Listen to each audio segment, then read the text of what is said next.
Liev, I really enjoyed your performance in this. It was understated, but it was very powerful. I'm wondering, did any of that come from having met Marty prior to shooting? I'm sure it did. Meeting Marty was a very big deal for me. Every once in a while you play these characters where you are attributed with a certain level of intellect and ability that then, when you go out into the real world, people think you actually have, and it's happened to me twice, once with Hamlet and a second time with Marty Baron, so I was very proud.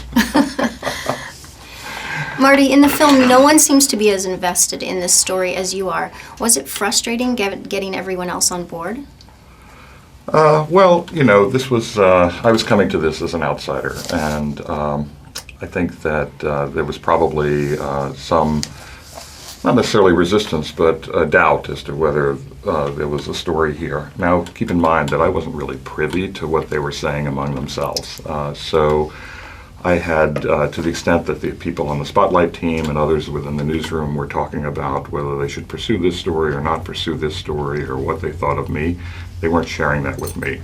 I was a complete outsider. In fact, I didn't know anybody in Boston. I certainly didn't know anybody in that newsroom, and so I didn't have any sources in the newsroom who were going to tell me what they thought of me.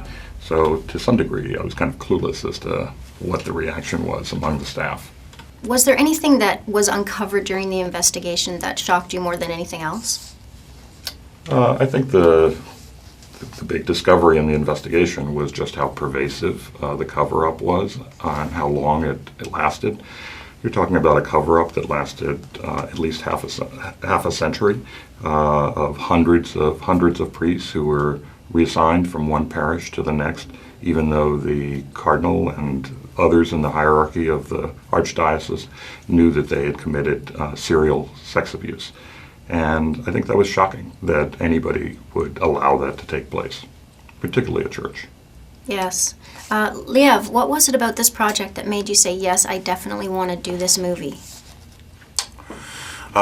Even though I wasn't aware of the details of the Boston Globe investigation, I've always been a fan of newspapers. And when I read this script by Tom McCarthy and Josh Singer, it did feel to me like a sincere love letter to local investigative journalism. And that felt very powerful to me at the time when I read it, and I wanted very much to be a part of it. Marty, what did you think when you heard that you were going to be portrayed in this movie about the Spotlight team? Well, this is not something that I expected. I never thought that in my entire career I was going to be portrayed on film, and I'm pretty sure I probably won't in the future. This is a one-time thing for me. There'll be a sequel. Spotlight 2. Spotlight 2. Were you happy with the final project?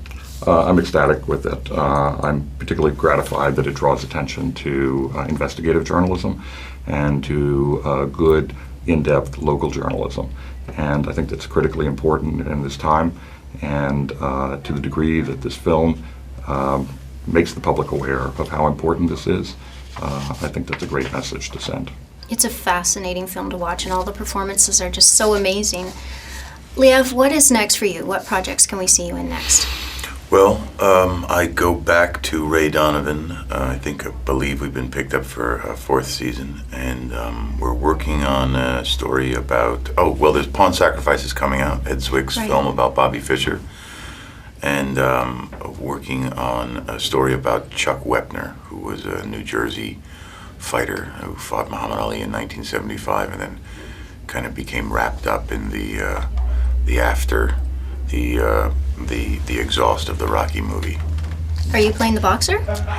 Oh, that's the idea. Wow. We'll see if I can get there. Okay, looking forward to seeing you in all those, and thank you so much for talking to us today. Thanks for having us.